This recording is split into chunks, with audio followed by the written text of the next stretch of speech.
Bismillahirrahmanirrahim. Assalamualaikum warahmatullahi wabarakatuh. Waalaikumsalam warahmatullahi wabarakatuh. Alhamdulillahirabbil alamin wa bihi nasta'inu ala umuri dunya wa din wassalatu wassalamu ala asrofil anbiya'i wal mursalin wa ala alihi washabihi ajmain amma ba'du.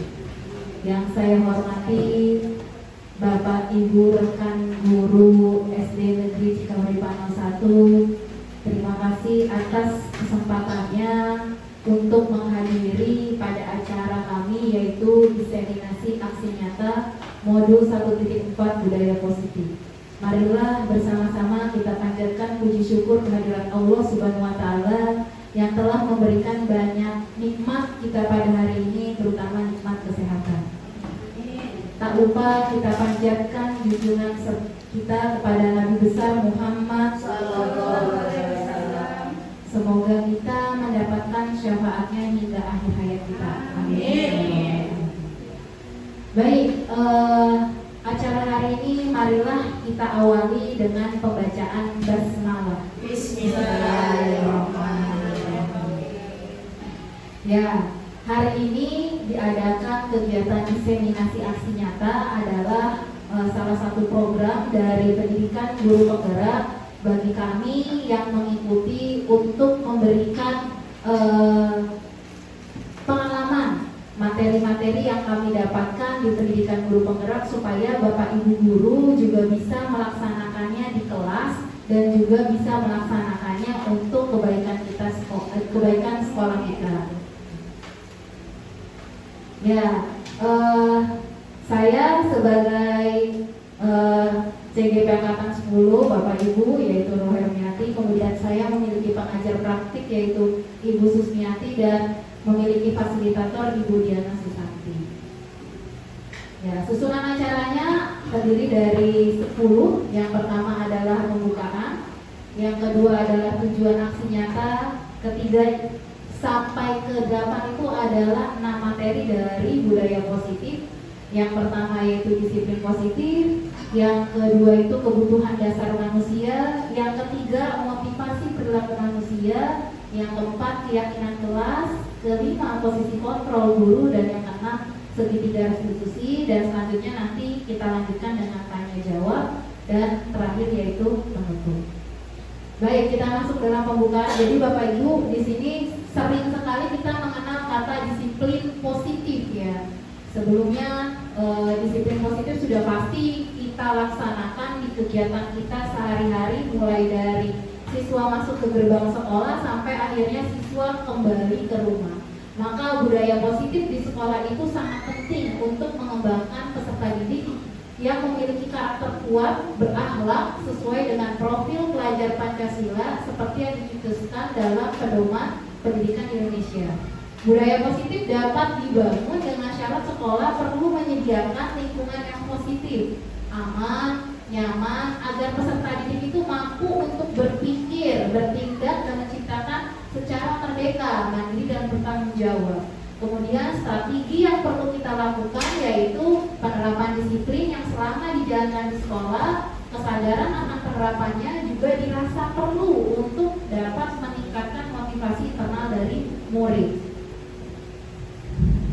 Ya, tujuan guru ini untuk melakukan disiplin positif yang pertama yaitu adalah siswa-siswa memiliki disiplin diri sehingga tujuannya itu akan memiliki perilaku yang mengacu dan nilai-nilai kebajikan universal. Juga siswa yang disiplin diri artinya mampu bertanggung jawab terhadap apa yang dilakukan. Bagaimana peran kita sebagai pendidik dapat menumbuhkan disiplin diri pada siswa? Apakah kita sudah mampu menumbuhkan disiplin diri kepada anak-anak kita? Ini yang akan menjadi pertanyaan untuk kita sebagai guru. Kemudian juga budaya positif di sekolah berkembang menjadi karakter yang semua warganya itu bisa menumbuhkan budaya positif sendiri sebagai karakter profil Pancasila. Dan bagaimana menerapkan disiplin restitusi di posisi monitor dan manajer sehingga lingkungan di sekolah kita itu menjadi positif, aman, dan nyaman. Ya, selanjutnya untuk tujuan aksi nyata, Bapak Ibu guru di sini tentunya ada tujuan yang kami ingin laksanakan. Yang pertama yaitu tujuan tujuan visi sekolah melalui penerapan budaya positif. Yang kedua, terbentuknya karakter disiplin yang kuat. Yang ketiga, menumbuhkan dan menguatkan karakter positif melalui pembiasan yang positif. Yang keempat, menumbuh kembangkan karakter profil pelajar Pancasila. Dan yang kelima, menguatkan peran sebagai guru penggerak melalui penerapan restitusi dalam disiplin positif pada siswa. Kemudian ada tolak ukur dari kegiatan tujuan aksi nyata ini. Yang pertama, terbentuknya keyakinan kelas. Yang kedua, yaitu konsistensi peserta didik dan wali kelas dalam meyakinkan keyakinan kelas. Yang ketiga, minimal 70% peserta didik mampu mewujudkan penguatan karakter positif seperti religius, peduli, disiplin, toleransi, gotong royong, dan bertanggung jawab pada proses pembelajaran. Yang kelima, pembudayanya 5S, senyum, salam, sapa, sopan, dan santun. Dan yang kelima, munculnya karakter berdaya nalar kritis pada proses pembelajaran yang terlihat dari keaktifan dalam bertanya, berpendapat, dan menjawab pertanyaan dari guru. Dan yang keenam, ada dokumentasi kegiatan pembentukan keyakinan kelas bersama peserta didik dan wali kelas, serta proses kegiatan restitusi, kegiatan kolaborasi, dan sharing dengan wali kelas dan rekan sejawat. Baik, yang pertama, sebelumnya saya ingin mendengarkan apakah Bapak Ibu guru pernah mendengar, bukan pernah mendengar lagi ya, pasti disiplin positif itu kita laksanakan di sekolah, yang merupakan suatu yang dilakukan seseorang pada orang lain untuk mendapatkan kepatuhan dan memiliki kecenderungan, ketidaknyamanan, serta sering dihubungkan dengan tata tertib yang berkaitan dengan sanksi dan hukuman bagi yang melanggarnya. Kemudian Ki Hajar Dewantara menyatakan bahwa untuk mewujudkan murid yang merdeka, murid harus memiliki disiplin yang kuat yang berasal dari dirinya ataupun berasal dari luar dirinya.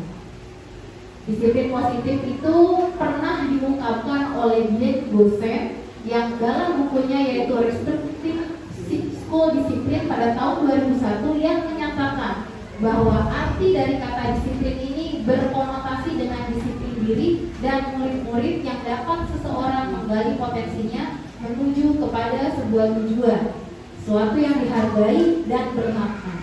Bagaimana cara kita mengontrol diri dan bagaimana menguasai diri untuk memilih tindakan yang mengacu pada nilai-nilai yang kita hargai. Seorang guru memiliki disiplin diri berarti mereka bisa bertanggung jawab terhadap apa yang mereka lakukan berdasarkan tindakan dan nilai-nilai kebajikan universal. Selanjutnya, murid yang memiliki disiplin akan memiliki motivasi internal yang tinggi dalam menguasai diri untuk melakukan tindakan yang sesuai dengan nilai-nilai kebajikan universal. Sebagai pendidik, tugasnya tentu kita harus membimbing siswa untuk melakukan disiplin diri yang berasal pada dirinya sendiri. Ya, materi berikutnya mengenai kebutuhan dasar manusia. Jadi kebutuhan dasar manusia itu didasarkan pada teori kontrol yang menyatakan bahwa perilaku manusia memiliki tujuan. Dalam ruang lingkup sekolah, tentunya yang dimaksud itu adalah perilaku siswa. Terkadang kita menyadari bahwa perilaku yang dilakukan pasti memiliki alasan dan tujuan. Kalaupun misalnya di sekolah Bapak Ibu pernah tidak tentunya siswa mengalami keterlambatan, siswa memiliki alasan tidak mengerjakan tugas, atau siswa mengalami sesuatu hal di rumahnya sehingga menjadi enggan atau malas belajar. Apakah Bapak Ibu pernah menemukan hal tersebut? Nah, maka artinya ketika mereka melakukan sebuah kesalahan tersebut, ada kebutuhan dasar manusia pada diri siswa kita yang tidak terpenuhi. Artinya perlu sesuatu hal yang kita ketahui apa kebutuhan dasar yang tidak terpenuhi itu. 5 kebutuhan dasar manusia, bukan hanya sebagai seorang pendidik, bukan hanya sebagai siswa yang kita ajarkan, bukan hanya siswa yang kita ajarkan, tetapi sebagai diri kita, yaitu manusia pada umumnya sebagai anggota sosial masyarakat memiliki 5 kebutuhan dasar. Yang pertama yaitu bertahan hidup, kedua cinta dan kasih sayang, ketiga penguasaan, keempat kebebasan, dan kelima adalah kesenangan. Yang pertama yaitu bertahan hidup.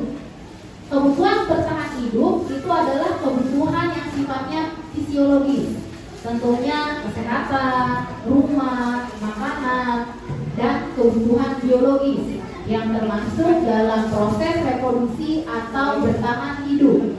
Nah, Bapak Ibu sendiri tentunya dalam kebutuhan bertahan hidup tanpa adanya rumah, tanpa adanya makanan, kita tidak akan bisa memenuhi kebutuhan untuk bertahan hidup. Yang kedua yaitu kebutuhan cinta dan kasih sayang. Kebutuhan ini berhubungan dengan koneksi sosial, kebutuhan untuk memberi dan menerima kasih sayang, merasa menjadi bagian sesuatu kelompok yang berarti. Tanpa hadirnya kita, maka kelompok tersebut tidak akan terasa sayang. Pada kelompok tersebut tidak akan terasa kehangatan. Jadi kebutuhan cinta dan kasih sayang bisa kita rasakan dari orang lain, seperti teman, keluarga, pasangan hidup, rekan kerja, atau binatang peliharaan sekalipun. Itu merupakan kebutuhan cinta dan kasih sayang. Ya, lanjutkan. Yang ketiga yaitu kebutuhan penguasaan yang berhubungan dengan kekuatan untuk mencapai sesuatu, menjadi kompeten, terampil, diakui, prestasinya didengar, dibanggakan. Kebutuhan ini keinginan yang dianggap berharga dengan membuat perbedaan yang berbeda dengan orang lain. Dan yang keempat yaitu kebutuhan kebebasan, kebutuhan akan kemandirian, otonomi, memiliki pilihan, dan mampu membalikan arah hidup seseorang. Anak-anak butuh kebebasan yang tinggi, menginginkan pilihan, dan perlu banyak bergerak, suka mencoba, terpengaruh pada orang lain, atau mencoba hal baru dan yang menarik. Dan yang kelima yaitu kebutuhan kesenangan. Ini adalah kebutuhan yang paling menjadi dasar bahwa kehidupan kita akan berasa lebih berharga atau akan berasa memiliki semangat, yaitu dengan adanya mencari kesenangan, bermain, tertawa. Tentunya untuk anak-anak kebutuhan dasar kesenangan menjadi faktor tertinggi. Jadi pembelajaran kita didasarkan atau bertujuan untuk membuat pembelajaran yang menyenangkan agar anak-anak kita juga memiliki kebutuhan dasar kesenangannya terpenuhi. Ya, selanjutnya adalah materi yang ketiga yaitu motivasi perilaku manusia. Jadi menurut Dian Bose yang dalam bukunya masih sama yaitu Restructuring School Discipline menyatakan ada 3 alasan motivasi perilaku manusia. Yang pertama yaitu menghindari ketidaknyamanan atau hukuman. Yang kedua mendapatkan imbalan atau penghargaan dari orang lain. Dan yang ketiga untuk menjadi orang yang mereka inginkan dan menghargai diri sendiri dengan nilai apa yang mereka percaya. Jadi dari ketiga motivasi tersebut, menurut Bapak Ibu guru, motivasi yang manakah yang harus kita lakukan untuk dapat mewujudkan disiplin positif? Ya, dari 3 ini Bapak Ibu. Untuk perilaku motivasi yang mana? Yang kalau kita pikirkan motivasi ini akan menjadi disiplin positif yang baik untuk nanti bisa kita lanjutkan kepada anak-anak didik kita. Iya, nomor ketiga. Kenapa Bapak Ibu memilih nomor yang ketiga? Karena kalau mereka itu membangun nilai itu sendiri, Ya, kemungkinan mereka akan mematuhi nilai-nilai tersebut itu jauh lebih baik dari mereka yang bukan. baik. Terima kasih Ibu Lia. Bahwa untuk menjadikan disiplin positif perlu adanya rasa menghargai diri sendiri.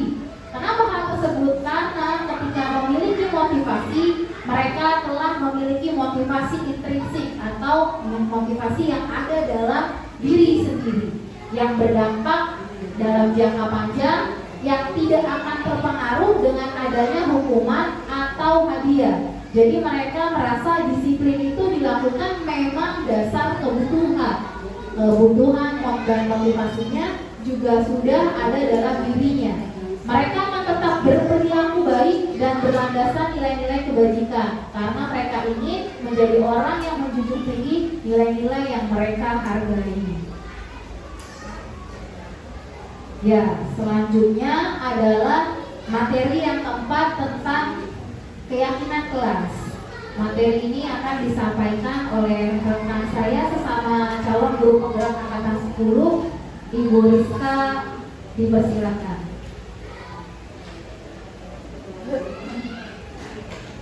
Oke, terima kasih pada Ibu Nurul. Karena kita biar semangat ya, kita tepuk sehat dulu karena kayaknya udah lemas. Tapi saya contohkan dulu. Tepuk sehat, tepuk sehat. Saya sehat, kamu sehat, semua sehat. Yo, sekali semuanya berdiri dong, berdiri biar semangat. Ayo dulu. Yo, tepuk sehat. Saya sehat, kamu sehat, semua sehat. Terima kasih buat kita semua. Oke, baiklah kita lanjutkan. Terima kasih kepada Ibu Nurul. Saya perkenalkan diri, nama saya Rizka Halia Agustin, saya CGP Angkatan 10. Di sini saya akan menjelaskan tentang keyakinan kelas, yaitu setiap tindakan atau perilaku yang kita lakukan di dalam kelas dapat menentukan terciptanya sebuah lingkungan yang positif. Perilaku warga kelas tersebut menjadi sebuah kebiasaan yang akhirnya membentuk sebuah budaya positif. Dalam mewujudkan perilaku warga sekolah yang memiliki budaya positif, hal pertama perlu diciptakan dan disepakati adalah membuat keyakinan atau prinsip-prinsip dasar bersama di antara para warga kelas untuk mendapatkan nilai-nilai kebajikan yang disepakati bersama. Mengapa keyakinan kelas? Mengapa tidak peraturan kelas saja? Suatu keyakinan akan lebih memotivasi seorang dari dalam atau memotivasi secara intrinsik. Seseorang akan lebih tergerak dan bersemangat untuk menjalankan keyakinannya daripada hanya sekedar mengikuti serangkaian peraturan yang mengatur mereka harus berlaku begini atau begitu yang membuat ketidaknyamanan dan keterpaksaan. Contohnya di dalam suatu kelas kita membuat kesepakatan kelas bersama murid kita. Memang peraturan itu sudah ada dari sekolah, tapi biasanya guru kelas dan murid kita mempunyai kesepakatan bersama, yaitu contohnya dilarang ngobrol di saat guru sedang menerangkan, atau dilarang makan atau makanan berat atau minum yang berlebihan, atau dilarang menggunakan HP, karena kan sekarang gadget itu di lingkungan sekolah itu tidak lagi ada bukan hal yang tabu, bahkan di SMP atau di SMA sudah menggunakan gadget. Jadi bagaimana kita bisa menahan penggunaannya secara teratur. Next. Langkah menyusun keyakinan kelas. Yang pertama, keyakinan kelas dikumpulkan dari pendapat siswa mengenai suasana kelas yang diharapkan. Dan yang kedua, pernyataan keyakinan kelas senantiasa dibuat dalam bentuk kalimat positif. Dan yang ketiga, keyakinan kelas hendaknya tidak terlalu banyak sehingga mudah diingat dan mudah dipahami di seluruh warga kelas. Dan yang keempat, keyakinan kelas diubah menjadi nilai kebajikan yang mudah diingat. Dan yang kelima, bersedia meninjau kembali keyakinan kelas dari waktu ke waktu. Next, Bu Nurul. Oke, di sini ada posisi kontrol guru. Menurut Diane Gosser, dalam bukunya Restructuring School Discipline tahun 1998 mengemukakan bahwa guru perlu meninjau kembali penerapan disiplin di dalam ruang-ruang kelas mereka selama ini. Apakah telah efektif? Apakah berpusat, memerdekakan dan memandirikan murid bagaimana dan mengapa. Melalui rangkaian riset dan berdasarkan pada teori kontrol, Dr. William Glasser, dosen berkesimpulan ada 5 posisi kontrol yang diterapkan seorang guru, orang tua ataupun atasan dalam melakukan kontrol. Oke, next. Nah, di sini ada 5 posisi kontrol guru. 1. Penghukum. 2. Pembuat merasa bersalah. 3. Teman. 4. Pemantau. Dan yang kelima, manajer. Di sini saya mau tanya, biasanya kita sebagai guru ini sebagai bisa di antara 1, 2, 3, 4 atau 5 pilih salah satu. Biasanya kita cenderung kemana? Kalau kita hadapkan dengan murid-murid di dalam kelas. Manager? Friend? Atau kelima-limanya? 3 dan 5. Tapi cenderung kemana? Biasanya yang lebih dominan? Manager. Ya, kalau manager itu kita udah melingkupi semuanya, Bu. Gitu. Jadi benar-benar kita harus memberikan motivasi dan tidak hanya mengejas murid bahwa kamu salah. Tidak seperti itu. Next, Bu Nurul. Oke, 5 posisi kontrol guru. 1. Penghukum. Guru bisa menggunakan hukuman fisik maupun verbal. Guru seperti ini senantiasa percaya hanya ada satu cara agar pembelajaran bisa berhasil, yaitu cara yang dimilikinya. Bagaimana hasil murid Anda selanjutnya? Kemungkinan murid marah dan mendendam atau bersifat agresif. Ya, dia bisa dendam kepada gurunya. Kadang dia bisa teringat, oh suatu saat aku akan balas. Dan yang kedua, membuat merasa bersalah. Guru menggunakan keheningan yang membuat orang lain merasa tidak nyaman, bersalah, atau rendah diri. Murid akan memiliki penilaian diri yang buruk tentang diri mereka. Murid merasa tidak berharga dan telah mengecewakan orang-orang yang disayanginya. Bagaimana hasil murid Anda selanjutnya? Murid merasa bersalah, telah mengecewakan ibu bapak gurunya. Murid akan merasa menjadi orang yang gagal dan tidak sanggup membahagiakan orang lain. Next. Oke, dan yang ketiga, guru sebagai teman. Guru tidak akan menyakiti murid, namun akan tetapi berupaya mengontrol murid melalui persuasi. Guru menjalin hubungan baik dengan murid. Guru menggunakan hubungan baik dan humor untuk mempengaruhi muridnya. Bagaimana hasil murid Anda selanjutnya?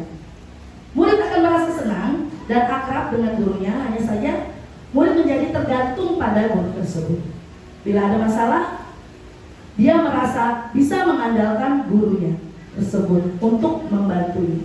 Dan yang keempat, pemantau. Guru sangat mengandalkan penghitungan, catatan, data yang didapat digunakan sebagai bukti atas perilaku seorang yang menunjukkan tanggung jawab guru dalam mengontrol murid. Bagaimana hasil murid Anda selanjutnya? Murid memahami konsekuensi yang harus dijalankan karena telah melanggar salah satu peraturan sekolah. Guru tidak menunjukkan suatu emosi yang berlebihan, menjadi marah atau membuat merasa berbuat salah. Next. Nah, ini yang kelima, manajer. Guru berbuat sesuatu bersama dengan murid, mempersilahkan murid mempertanggungjawabkan perilakunya, mendukung murid agar dapat menemukan solusi atas permasalahannya sendiri. Tidak perlu marah atau meninggikan suara atau bersikap seolah-olah menyesal. Tampak sedih sekali akan perbuatan murid atau bersenda gurau menempatkan diri sebagai teman murid. Bagaimana hasil murid Anda selanjutnya? Murid bertanggung jawab atas masalahnya dan dapat mencari solusi permasalahannya, tentu dengan pembimbing guru. Next. Nah, di sini kita ada segitiga restitusi. Restitusi memberikan kesempatan kepada murid untuk disiplin positif, memulihkan diri dari kesalahan sehingga memiliki tujuan yang jelas. Penekanannya pada cara mereka menghargai nilai-nilai kebajikan yang diyakini, bukan berperilaku untuk menyenangkan orang lain. Restitusi membantu murid untuk jujur pada dirinya sendiri dan mengevaluasi dampak dari kesalahan yang dilakukan. Restitusi memberikan penawaran, bukan paksaan. Sangat penting bagi guru menciptakan kondisi yang membuat murid bersedia menyelesaikan masalahnya dan berbuat lebih baik lagi.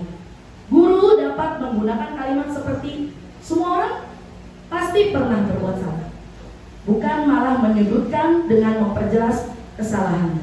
Next. Nah, ini dia yang saya paparkan tadi, segitiga restitusi. Di sini ada yang pertama, validasi tindakan yang salah, kemudian menstabilitas identitas, dan yang ketiga menanyakan keyakinan. Tiga ini akan berkesinambungan apabila kita dalam kasus di dalam kelas, sehingga kita bisa mempackaging apabila anak tersebut memiliki kesalahan tapi tidak menyalahkan. Bagaimana guru bisa mengontrol supaya anak itu tidak merasa bersalah dan juga tidak berbesar kepala.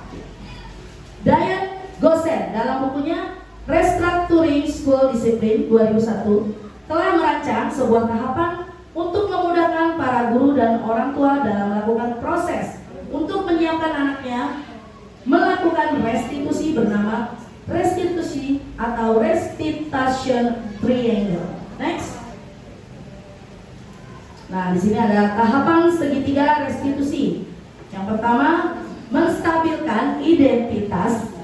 Bagian dasar dari segitiga bertujuan untuk mengubah identitas anak dari orang yang gagal karena melakukan kesalahan menjadi orang yang sukses.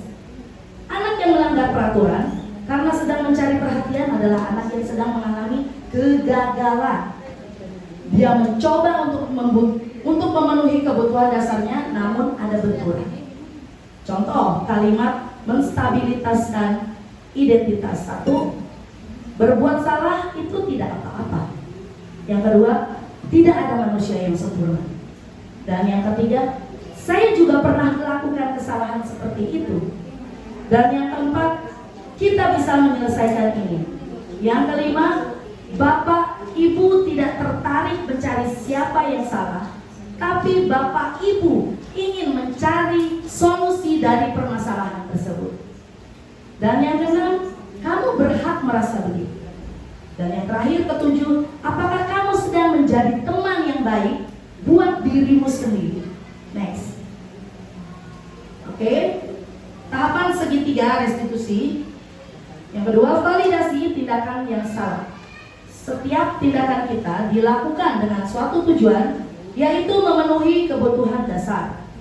Bila kita memahami kebutuhan dasar yang mendasari sebuah tindakan, kita akan bisa menemukan cara yang paling efektif untuk memenuhi kebutuhan tersebut. Menurut teori kontrol, semua tindakan manusia baik atau buruk pasti memiliki maksud dan tujuan tertentu.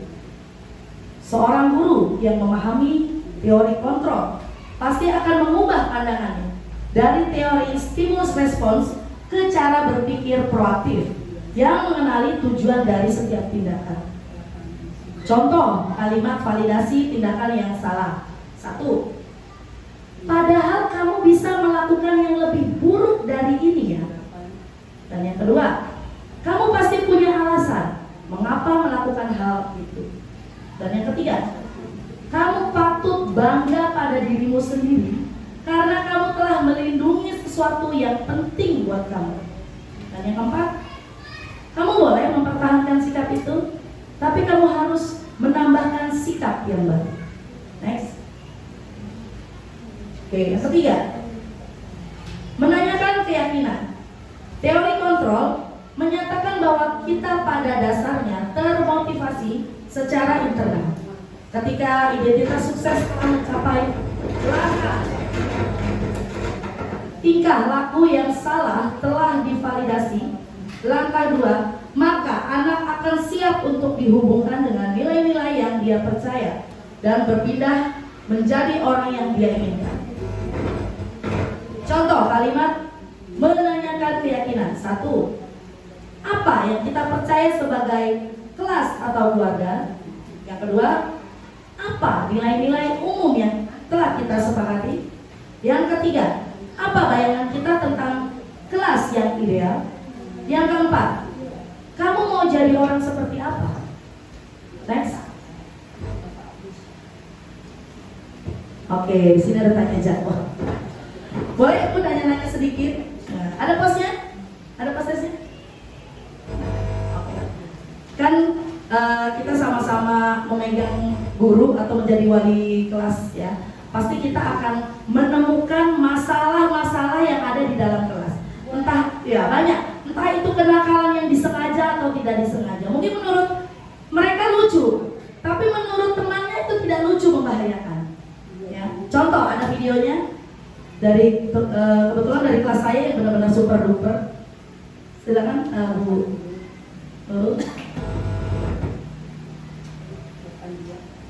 Nah di sini ada contoh kasus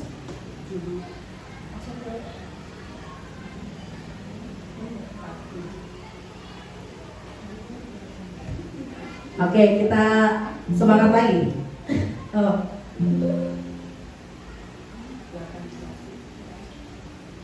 Mau ice breaking dulu, biar semangat nggak ngantuk. Kita ice breaking dulu ya Bu ya, biar nggak ngantuk sambil operatornya rekan saya Bu Nurul bisa memberikan show-nya. Ya, kita semangat dulu ya Bu. Bebe. Ayo berdiri dong. Biar semangat.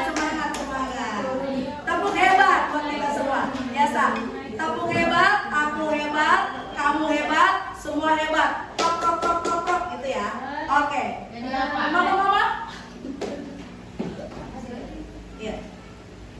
Yo. Tepuk hebat.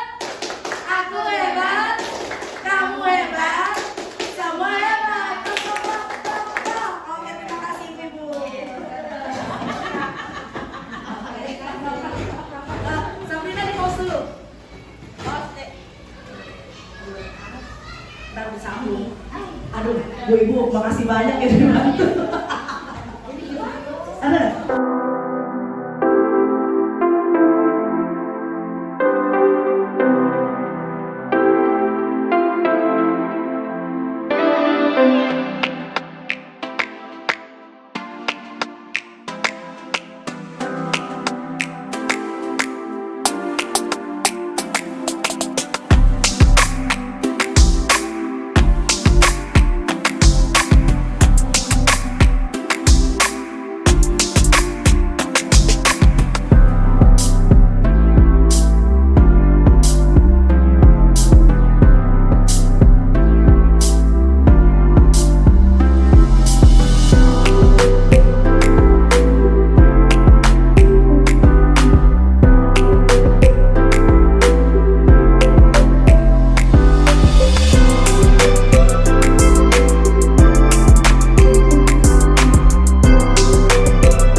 Oke, ini adalah salah satu contoh kasus yang ada di dalam kelas saya, yaitu ketika murid saya membawa binatang londok atau disebut kadal, yang saya sendiri geli ya, tidak suka dengan binatang melata, dan menurut dia lucu, menurut anak tersebut lucu, menurut murid saya lucu, tapi menurut teman-teman di kelasnya semuanya pada ketakutan dan nangis, terutama perempuan. Kalau yang laki-laki mungkin seneng ya untuk bermain binatang londok. Nah, ketika si Hanung atau murid saya membawa londok tersebut, ada salah satu murid yang mengadukan tentang kejadian bahwa ibu, si Hanung membawa londok. Dan ketika saya panggil, nah inilah video yang akan saya tampilkan, bisa dilihat. Silakan Bu Nurul. Hanung, kenapa kamu panggil ditanya oleh ini? Memang anaknya saya oke, saya ini mau bertanya sama kamu. Apakah benar kamu membawa londok ke dalam kelas? Iya. Kenapa kamu membawa londok? Terus kamu tahu nggak tindakan kamu itu salah atau enggak? Apa aja kesalahannya? Buat kamu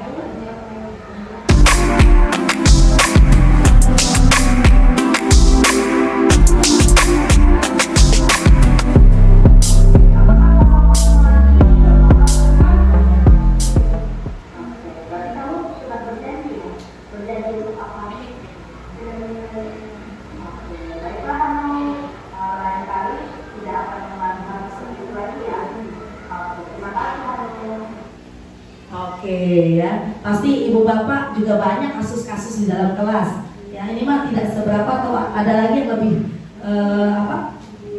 nakalnya lebih di luar batas. Tapi saya yakin ibu dan bapak, ibu-ibu semua yang ada di sini pasti lebih bisa menjadi manajer, ya manajer atau bisa menguasai kelas sehingga kita bisa mengarahkan anak didik kita untuk menjadi lebih baik. Oke, kembali lagi penutup.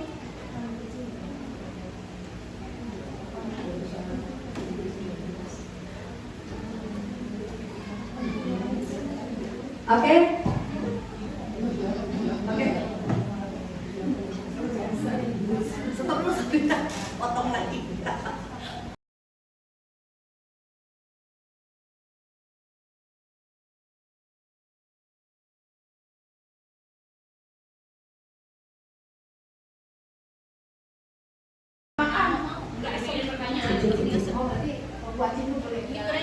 Oke, buatin. Oke, kita akan membuka sesi tanya jawab ya tentang paparan yang sudah kami paparkan di depan. Adakah pertanyaan dari teman-teman atau ibu-ibu? Kalau ibu saya mau bertanya. Oke. Bagaimana membuat siswa memiliki motivasi untuk melakukan budaya positif? Oke, Bu Nurul atau saya jawab? Oh, oke. Bagaimana motivasi membuat siswa memiliki motivasi kepada anak? untuk melakukan budaya positif? Oke, ya di sini kita buka lagi slide-nya tentang budaya positif, motivasi ya. Jadi kita sebagai guru, bagaimana kita memotivasi anak? Kita dulu nih yang harus termotivasi. Apa sih sebagai guru? Yaitu tadi seperti moto guru penggerak, tergerak, bergerak, dan menggerakkan. Apa itu tergerak? Kita tergerak dulu nih sebelum kita bergerak. Ya, kita tergerak, dalam hati kita tergerak dulu. Setelah kita tergerak, kita bergerak. Bagaimana kita mau mencontohkan kepada siswa-siswa kita tapi kita tidak bergerak. Dan yang ketiga, menggerakkan. Kita dorong anak-anak kita gerakkan. Jadi ketiga ini adalah motivasi budaya positif yang harus guru dapatkan atau guru punyai. Ya, jadi kita sebagai guru tidak hanya hanya diam atau tidak melakukan sesuatu atau mencontoh yang sudah-sudah, tapi kita harus memberikan motivasi-motivasi yang baru tentang disiplin budaya positif. Itu saja. Ada yang mau ditambahkan dulu? Boleh, silakan. Rekan saya akan menambahkan tentang motivasi budaya positif. Terima kasih Bu Rizka. Benar adanya bahwa terkait motivasi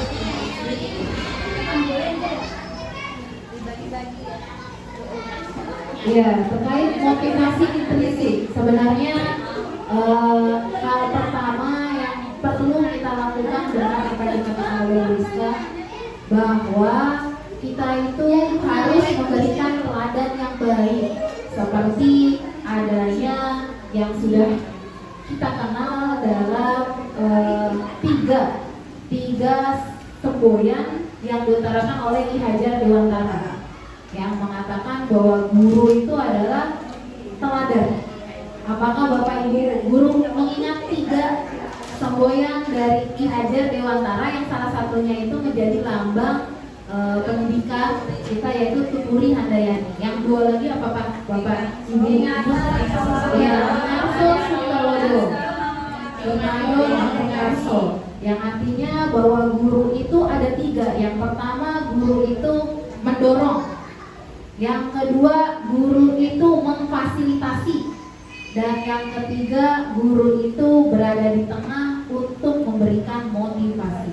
Maka sudah selayaknya sebagai pendidik kita memberikan teladan yang baik. Bagaimana kita menginginkan murid kita menjadi murid yang disiplin, sedangkan kita sendiri datang ke sekolah tidak tepat waktu, masuk ke dalam kelas dengan rasa yang tidak memiliki semangat untuk mengajar.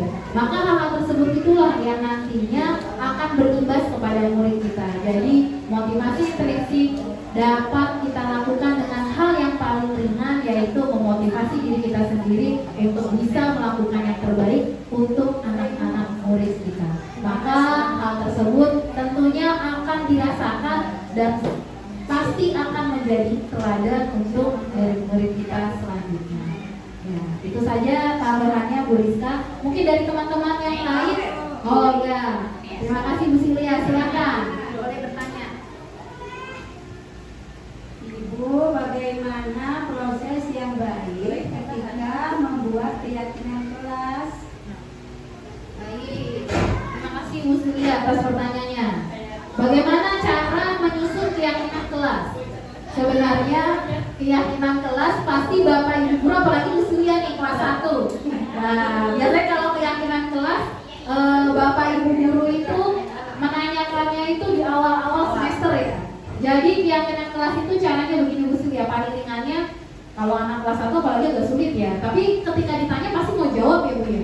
Apa sih yang pengen yang ingin dilakukan di sekolah? Pasti mereka akan menyebutkan belajarnya bermain Bu, kemudian nggak boleh bercanda, nggak boleh ngobrol Bu, bahasa-bahasa seperti itu yang artinya kita catat dulu, kita tampung ya, apa sih pendapat-pendapat atau keinginan-keinginan anak. Setelah itu apapun yang sudah didapatkan dari anak, walaupun kata-katanya itu kalau kita bilang yang namanya bahasa anak-anak tidak baku ya, maka kita harus membuat kata yang tidak baku tersebut menjadi kata yang positif. Contoh tadi, nggak boleh ngobrol Bu. Nah, kata nggak boleh ngobrol itu kita bisa ubah menjadi kalimat positif. Artinya apa? Nggak boleh. Nggak boleh, kan itu nggak boleh ngobrol itu kalimat negatif Bu. Jadi kalau kalimat positif itu yang nggak ada kata tidak ya, nggak ada kata jangan. Artinya, ya mungkin kalau nggak ngobrol itu artinya anak-anak itu nggak perhatikan ya. Berarti artinya memperhatikan ibu guru. Nah itu berarti kalimat positif dari kata yang tidak ngobrol. Iya, atau mungkin ada lagi yang lain. Ya, gitu. Ya, jadi hal-hal yang positif, kalimat positif tapi yang sifatnya baku. Baku. Nah kemudian setelah kalimat positif itu nanti diubah menjadi nilai kebajikan. Yang artinya nilai kebajikan itu hanya terdiri dari 1 kata atau 2 kata. Contohnya tadi misalnya kalau nggak ngobrol itu berarti dia mendengarkan guru. Nilai kebajikannya itu apa sih? Tujuannya itu yang pertama yaitu menghormati dulu, menghormati. Jadi maksudnya itu dari nggak ngobrol itu menghormati ibu guru atau bapak guru yang sedang menerangkan di kelas. Atau mungkin ada tadi aspirasi misalnya apa? Bagi Bu Rizka, contohnya kalau misalnya di kelas itu membuang sampah, biasanya kan jangan ya, membuang sampah. jangan buang sampah sembarangan. Berarti sebenarnya itu diubah menjadi kalimat yang positif, yaitu misalnya pilihlah kalau misalnya pilihlah sampah atau buanglah sampah pada tempatnya. Dan kata membuang sampah ketika diubah menjadi kebajikan, tujuannya itu untuk apa sih? Untuk kesehatan. Untuk kesehatan bisa atau kebersihan. Maka kebajikan yang kita bisa ambil adalah kebersihan. Itu adalah salah satu cara. Jadi ketika kita membuat keyakinan kelas, semua pendapatnya ditampung dulu, kemudian diubah menjadi kalimat positif, baru diarahkan ke kalimat kebajikan. Lalu setelah nilai kebajikan tersebut sudah dibuat, maka sudah sewajarnya guru kembali bersedia meninjau. Jadi apakah yang sudah kita terapkan itu akan mampu dilakukan oleh anak murid kita di kelas. Jangan sampai kebajikan yang sudah dibuat, tapi anak kelasnya, siswa kelasnya itu nggak mampu buat melaksanakan. Misalnya ada kata hemat itu nabung. Anak harus nabung. Dan setiap siswa belum tentu bisa nabung. Jadi jangan dijadikan kebajikan kelas. Gitu. Jadi memang nilai-nilainya memang benar-benar bisa buat peserta didik itu ya dilaksanakan, bertanggung jawab, dan nantinya kalaupun terjadi kesalahan kita bisa bertanya kepada mereka, apakah nilai kebajikan yang sudah dilanggar, yang nanti kaitannya ke studi 3 Reski. Itu aja Bu Sulia. Ya, sama-sama. Selanjutnya ada lagi Bapak Ibu Guru. Oh, Bu Ade, ya silakan Bu Ade. Terima kasih Bu Nurul. Ini saya pernah menyimak tentang budaya positif di sekolah. Waktu itu dari tadi ya, tentang apa namanya kesepakatan kelas.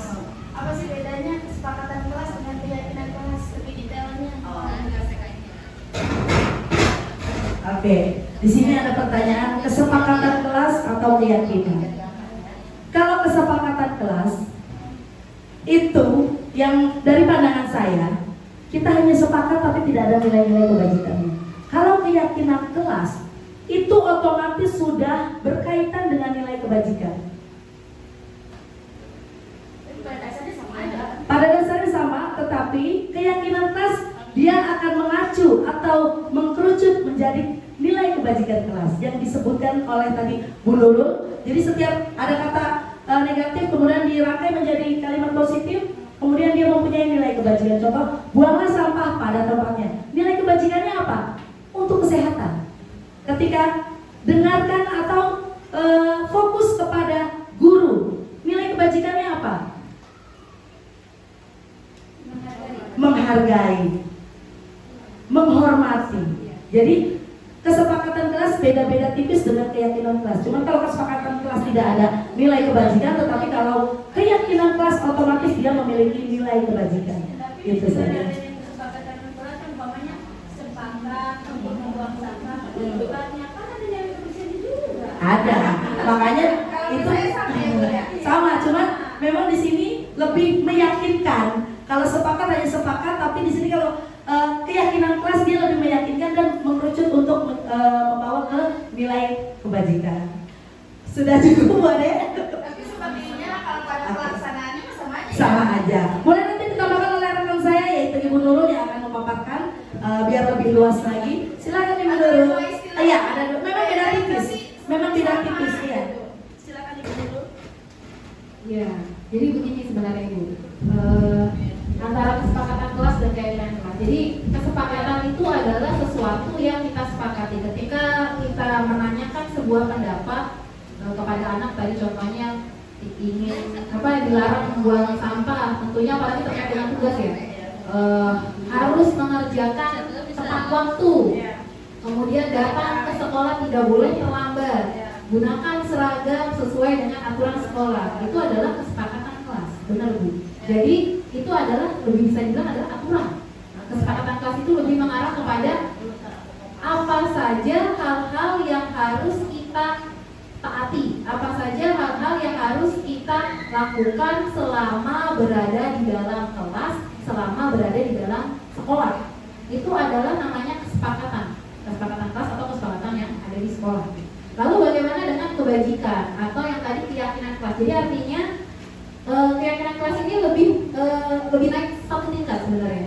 Jadi ketika kita bukan menyuruh ya, anak-anak kita bersama-sama baik guru ataupun murid ataupun warga sekolah berkata untuk mengikuti peraturan sekolah yang pertama yaitu tidak membuang sampah pada tempat itu bahasa negatif, atau membuanglah sampah pada tempatnya. Maka kebajikannya atau keyakinannya artinya ketika hal itu dilakukan, apa yang tercapai?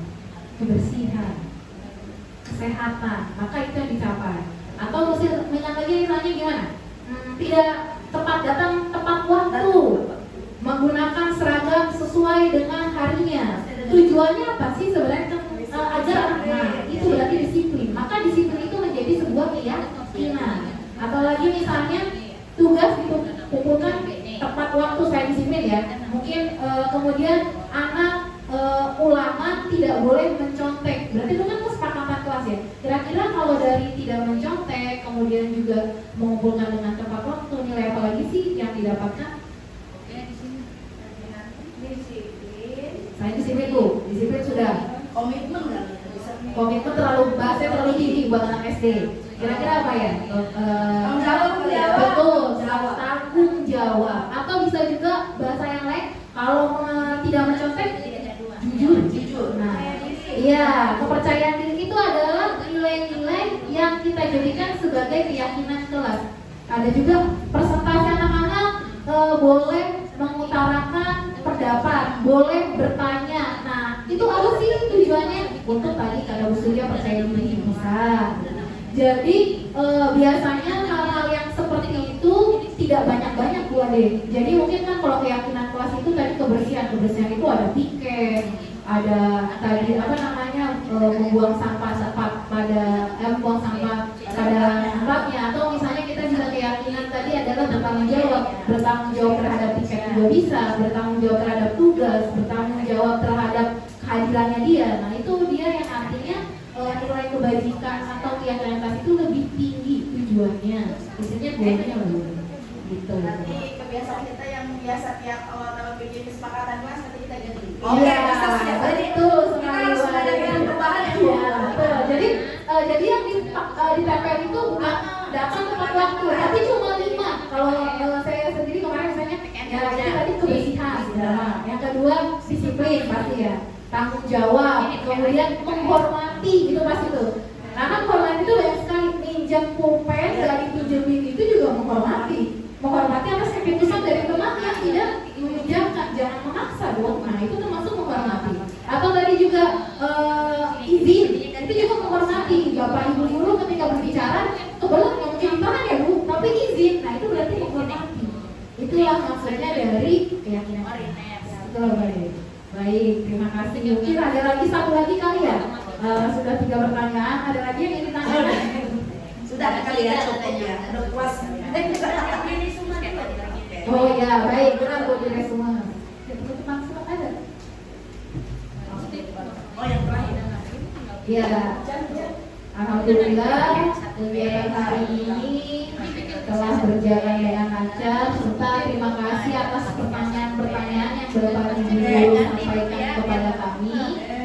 Jadi kesimpulannya dari ke-6 materi yang kami sampaikan, bahwa kami memiliki keinginan, bukan keinginan kami saja tapi juga keinginan tentunya kita semua, bahwa ketika kita menciptakan budaya positif di sekolah merupakan upaya yang berkelanjutan, yang membutuhkan komitmen dan juga kerjasama dari semua pihak, baik kepala sekolah, kita sebagai guru, staf, murid, orang tua dan masyarakat.